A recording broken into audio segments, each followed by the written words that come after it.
There's drama brewing in Diablo Immortal whale community. What happened? Did a whale steal another whale's chum? Who knows? Let's find out with everyone's favorite Diablo Immortal player, Skittles.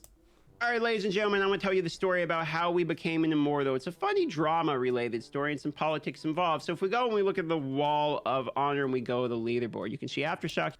I'm actually surprised that they have something called the Wall of Honor. Honestly, the Wall of Shame, because the only people who can get there are people who, well, have spent exorbitant amounts of money to get there. But I'm honestly surprised this even exists in the first place, because from the beginning of Diablo Immortal, the devs have had a very successful yet strange approach to the game.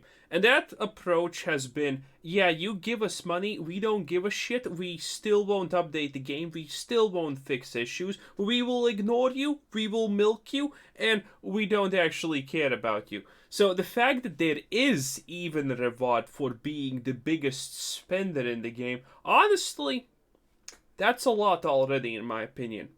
Because I did not expect the devs to care at all about their player base. Of Honor and we go to the leaderboard. You can see Aftershock United Prime is the second in terms of reign. Negative Orbs just lasted 7 weeks, reigned, and beat us to the #1 spot on the Immortal Leadership Board. But in my personal opinion, they would have lasted even longer, 8, 9 weeks, maybe gone for a record. Why would I say this? Because this clan is either the strongest or the second strongest clan on the server. It's Covenant. They have many large tier 3 wings. They have many tier 2 wings. They have a lot of very active, strong combat rating players, etc. I absolutely love this about Skittles because, again, I love him because he's like a door to a parallel universe of people who just think completely different from the average person, right? His first way to tell if a clan is actually strong and good and are the people in that clan worthy of any praise is how many wings do they have. And wings in Diablo Immortal essentially is just a completely cash grab kind of thing. You can get wings when you have enough resonance, and resonance is unlocked essentially, well, you can unlock it like a pleb piece of shit trash, no one cares about you person who doesn't spend any money, or you can spend a whole lot of money, and that's how you unlock resonance. Oh yeah, because resonance is pretty much directly tied to how much money you spend in this game. And I like that that's his first way of saying that someone is good. The fact that they have tier 2, tier 3 wings, which directly correlate 99.9% of the time with how much money someone spends on the game. Now, if you actually look at the allied clans, the current clan that became the Immortal and picked us as an Immortal, we've got the Immortalship as well, feels good. This clan is either the first or second strongest. So you can see they're neck and neck with the clan that we just took down to become the reign. But here's where the politics, drama, and the mistake really lasted. You see, the reign, the Immortal reign we just took down, the Negative Orbs reign, had Elden Chads within their clan cluster. When you become an Immortal, you get to pick 3 clans, right? So as the Immortal, they picked Aftershock United Prime, and Lords is the 2 clans they wanted to bring to the Immortalship. You see, they used to be in the same type of spot we were with the Negative Orbs Covenant clan being up here and having picked them. Well, politics are becoming more and more important in this game. As server merges have not happened, as population is Imagine doing server merges. So, let me explain why server merges are not gonna happen in Diablo Immortal, only as a last resort type of thing when people are actually starting to quit the game at a too rapid of a pace. So, server merges are not gonna happen because anyone who wants to get these coveted immortal positions, like Skittles displays here, they most likely need to spend a lot of money. The system inherently is designed that someone cannot be at the top for too long if they do not spend exorbitant amounts of money. And that's why server merges are not going to happen, because every server can only have this many immortals. And the more servers you have, the more active people you have that are going to find for these immortal positions. AKA, the more money Blizzard is gonna rake in and get their sweet grubby little goblin hands around. So server merges are not probably gonna happen in Diablo Immortal because that would literally negatively affect their cash flow. So that's a little bit of a thing. Is decreasing, which you can see just by looking at your clans. And as the reigns are getting longer because of the population decreasing and taking longer time to generate marks, etc., to be able to go into the reckonings to take down the Immortals, etc., the reigns are going to be getting longer, and the people you are working with is shrinking because not only does a new player's in the game, but it's going to take months for that new player who entered the game to get to a strength point to which you're working with them when it comes to like taking over the Immortals.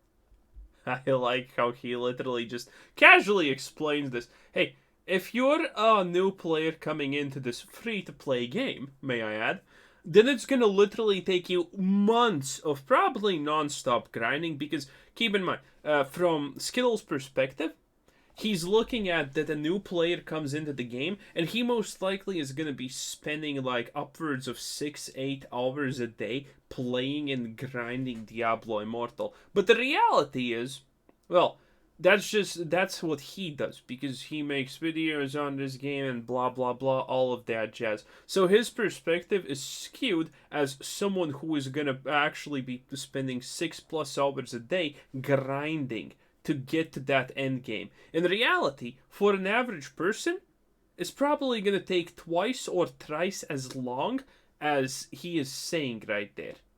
Because he's making this estimation from his perspective because he thinks it's normal to play Diablo Immortal for 4, 6 or 8 hours a day. Ship. So for this reason, keeping your ducks in a row in terms of how you treat people is pretty crucial when it comes to politics. So what actually ended up happening was this original clan got in an argument. It doesn't really matter what. They got in an argument. Some words were said. And one of the people insulted the other, leading to eventually Elden Shads being removed. I wonder what the insult was. Was it you're poorer than me? I want to actually hear the insults these people lob at each other because it must be something so absolutely petty. It must be something so blatantly petty and, completely just monetary related or something like that. There's no way it's not, right? From the Immortal reign. Now, if you ask me, removing them was not only a tactical mistake, but probably the wrong one for what had happened. But more importantly, what that actually ended up meaning was they went from having, if you look at the Wall of Honor, they went from having probably an absolutely dominating like 8, 9, 10-week reign because we were already struggling to take them down to beating us by 1 week for our reign. And I think they would have gone a lot longer because they had to do it defensive wise, not only against us, which was already a struggle for us, but they now had to do it against their new buddies, the Elden Shads, who they kicked out. So a couple points I want to make about this that we can learn about this, both from the game as well. Elden Chads. I like when people make these cool names for their clans and whatnot. Well as like ways politics matter in this. One, if you're a clan leader, you never know when clans that will give you problems are now going to help you. Let me give you an example. This Lord's clan, that's my ally clan here. This clan, they have a new leader. Originally, I was getting flamed by the OG leader. Like this, the guy who ran Lords would openly flame me in world chat just because I'm a YouTuber. I mean, I get this shit all the time. Honestly, it's very depressing. I'm going to be real with you guys. In some of the games. By the way, don't laugh about that too much because it's true. It actually is. Most people who start off YouTube, everything's going fine until it's going fine. But then at some point, something bad happens, a negative month, negative growth, stagnative growth, or something like that, and these people fall apart. Because YouTube, the biggest thing about YouTube is that it plays on you mentally a lot. So don't laugh about him too much. Laugh about the fact that he's playing Diablo Immortal as a free-willed individual. That's the funny part here. Games where you're well known, when you walk around in a game, it's like, oh, you're famous, people want to follow you and be happy and like all this stuff. You walk around with Diablo and you get flamed.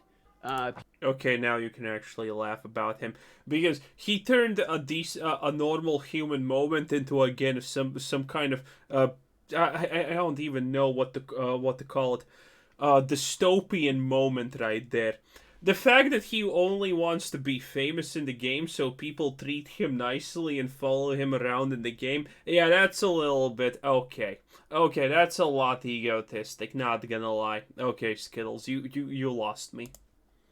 People just open world flame you, or they'll be like, hey, you don't have as much combat rating as me, I'm better than you, you'll get DMs and all this stuff. It's very Wait, that's actually a completely normal thing to expect in a pay-to-win game. Like, obviously, people are gonna make fun of you because the hierarchy of how things are done is obviously set in these pay-to-play games. If you are not at the top of a pay-to-play game, that means that that person has more money than you because these people know, these people aren't stupid, they understand it, almost, that a very small amount of people spend thousands of bucks each month playing that game. So if you are spending less than someone, they know that they're better than you because your worth as a player, your qualifications as someone good, and your standing in the game is directly tied to how much money you spend, aka how much money that spent money generates in power. So if someone has more rating than you, they know that they're better than you because you're trash who can't spend as much money as them, or you choose not to spend that much money. This is completely normal behavior for pay to win games. weird. This happens a lot in this game because of the whole Immortal system, I think. And so the Lord's clan, originally their leader was doing that, and also they teamed up against us in the first right to make sure like we wouldn't win, and they were the one of the reasons that the Negative Orbs clan originally had the very first founding triumvirate, is they teamed up with them and then got stabbed in the back by the same clan, basically. So what was admittedly, that's a classic, that's a good one. Interesting is now we are teamed up with this same clan under the guise of a new leadership, etc. Maybe just change his name out. I think it's a new leader. So what's interesting is even clans that you don't think you're going to be working with, like you're going to eventually be up working with. There's not enough people. You have to be able to bury hatchets. You have to be able to work with people, and you have to not make a negative name for yourself in these types of games when it comes to the Immortalship. What's interesting about this, though, is literally none of this matters. I can go in and I can talk about all the politics, I can talk about the drama, I can talk about getting flamed, I can talk about all the shit that happens, both as from a Immortal side of it, clan side of it, YouTuber side of it, but none of it really matters because the realistic side is I woke up and I'm like, oh, I'm an Immortal today. I don't care. Being an Immortal doesn't actually mean anything. All the YouTubers called it from the partner program way back in the day. Everyone told Blizzard this way back in the day, which is that being an Immortal is not. And Blizzard, in typical fashion for Diablo Immortal, completely ignored any feedback because why would they care about your feedback? You're already doing everything they want. Not worth the time it takes to get there, and the rewards suck. They're basically bad. Now, I don't know if that's because it's supposed to be designed where the person's supposed to milk the Keons only for certain people at certain times, and the whole reward's supposed to be you just milk the legendary crest for some people. Maybe that's supposed to be what it is, okay? But the Hiltz Trader is not enough reward. I get like one more legendary item a week. Big whoop. The Vault, competing for the actual items, can be ridiculous. The Vault's probably the best thing about it. And then after that, the rewards are kind of not good. So most... I like that he literally just says, yeah, the highest achievement in this game, the one that you pay the most money for to get, the reward's kind of shit. I love that so much. People want to do one thing, which is they want to be on the wall, because, like, it was funny. I was looking at Reddit the other day, and on the... But bro, though, look at this. These sets, this actually looks pretty nice. This looks actually pretty fire. Like, look at this. Say what you will, but they do have some pretty decent looking cosmetics.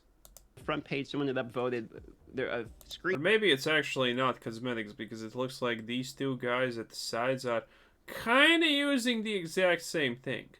But then again, that just means the sets are actually looking pretty good. Nice. Screenshot. They took a screenshot of one of my YouTube videos where I had the crown, the Immortal crown from, being the guy with the statue and all that, the Immortal, like Sawcheck is right now. And they were asking, how do you get this skill? It's like, well, the only way you get that is being Immortal. And even that doesn't matter because the skill is literally on a half-hour cooldown to do something for like 10 seconds.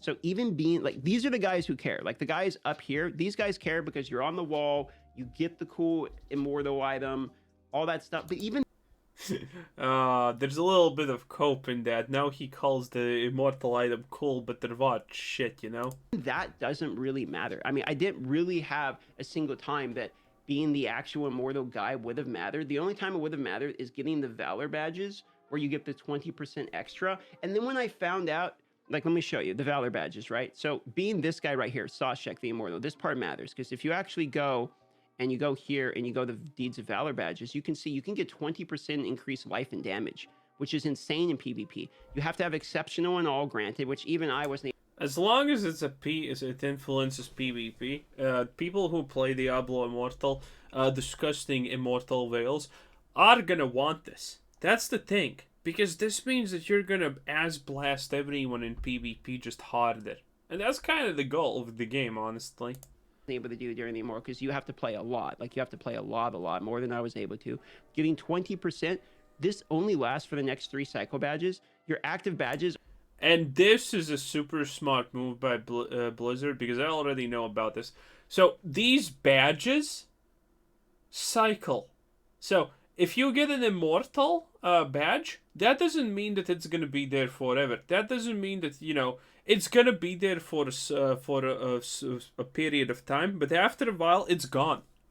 So you need to constantly fight to maintain that immortalship so you can keep that immortal badge constantly. And that's the insane thing about it. It's such a money milker. Are your last 3 badges. Okay? You see that? Active badges, 3 out of 3. You see how there's no way for me to like click and like choose my active badges? Yup. It's literally just your last 3 badges. So let's say this right here, this one where I was the leader of a dark clan, I'm gonna lose my dark clan badges. I have 12% here that got replaced with the 8%. I don't get to choose these even though I have better badges. So yep, that's why you need to play and grind the game constantly. That's why you need to be a constant flow of money for Blizzard. Oh yeah, this is why being the immortal matters, my dear sweet summer child. Imagine, you have 3 times 12. That's only 36% more damage and more life. That's fucking nothing. That's peanuts compared to the potential 60 sweet percent. Like, how are you gonna win someone in PvP where skill is not even an issue, where skill absolutely plays no role, against someone who literally just has 24% more life and damage than you. Mwah. even literally the hardest ability in the game to acquire, being the actual immortal, doesn't matter because in 3 reigns it falls off. And if you don't do it again, it still doesn't matter. What's even more hilarious about this is if you actually look at the badge, it's impossible to do again. Because look, lead the highest ranked immortal reign the cycle was in. So that means that if you were the highest rating right now, 7 weeks, okay? So there's the guy that has this, I think there's someone right now that has this badge. Maybe he played exceptional, maybe he didn't. So he's got the badge for 7 weeks, okay? This lasts 3 reigns, and if he does not do another reign at 8 weeks plus, let's say we fail and we do 6 weeks, okay? So he still holds it. He has to not only become the immortal and the immortal again, but he also has to beat his own record in order to even get this badge back, which means eventually it's impossible to get. So, let me explain this for you to understand in an easy way. This is genius from Blizzard. Honestly, this is peak genius. So, this is essentially, if you want to be the Immortal, the biggest badge, the biggest dick in the universe, you can't just beat your opponents. You see? That would be not interesting, because that would imply that if you can beat currently your opponents, then you're not spending any money to get more essence, more power-ups, more anything. No. That does not do. So they made it that you need to if you want to keep being the immortal, you actually need to be better than yourself the last time you got it. So essentially, you need to keep giving Blizzard money so you can power up enough so you are stronger than you were previously, which is genius. It's such a money milking system. Beautiful. And the Eternal badge is not even Eternal. How's that? Can you imagine how much of a meme it has? The Eternal badge literally is the only badge that has an expiration date out of any badge on the server, because the highest ranked immortal reign eventually is impossible to accomplish again, because it only lasts 3 weeks. You get the logic? So there is actually kind of factually not really much of a benefit to being the Immortal at the moment. There's a little bit of resource benefits from like the Hill Trader, there's the Keons, and there's the Vault. That's really what you get. Okay, admittedly, I don't think that's true. Because if you are 24% stronger than the next guy, honestly, I think that's enough. Because in a game where you can just smash your head on the keyboard and probably still use all of your abilities, and most likely also land them, chances are, that 25, that extra 25%, 24% matters way more. Yeah. So it's cool being the Immortal. The drama's kind of dope around it. I do think that we could probably buff the Immortal system a little bit. I said this in my last reign. I'm going to say this now as the... You do not tell Blizzard employees to work harder. No, Skittles. That's how you get bad things to happen, okay? Immortal Allied clan, we still need to buff the Immortals. Even when I'm not the Immortal, like, it's obvious the people who are the Immortals aren't really getting anything that matters. We actually totally forget about it to the point where it's like, hey, being the Immortal doesn't really matter. I also think it would break up some of the monotony of the game. Like, if you're really focused on the Immortal ship and being stronger, doing things like dungeon grinding in the game, I just ran 40 dungeons last night, got 8 item drops, to give you an idea, and that's a good drop rate, about 20%. It gives doing those things meaning, where it's like, I'm getting as strong as I can for the Rite of Exile.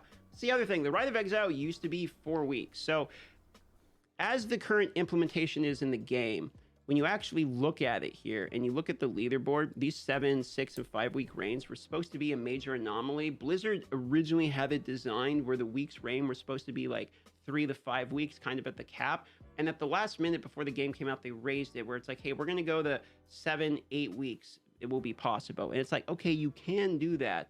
That is something you can do. But then keep in mind the whole point of the game, like this cycle of strife, is now half as often and half as important. So just kind of keep that in mind. Plus, the other problem is you have to gain marks as a shadow. So in order to actually get to the point where you can take these reigns down, because you originally it's like, oh, you got to get 5 wins as a shadow, right? Well, then to get 4 wins, you have to get more marks. Okay, now you only need 3 wins, even more marks. You have to keep going up the reckoning levels. And marks are attributed from all the shadows grinding marks. So as players get less, the reigns get longer. So reigns are only going to increase in tear.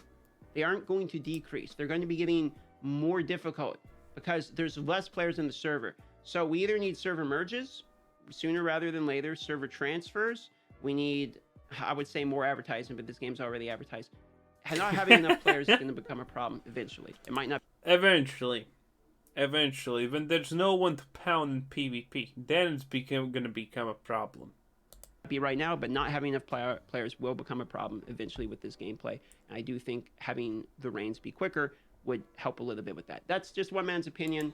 I'm honestly pretty happy that this game is running out of players, because man, this game does not deserve to exist in the first place. Anyway, that's pretty much it. I fucking love Skittles. I would honestly marry him. I would let him touch the tip of my penis. Not gonna even lie.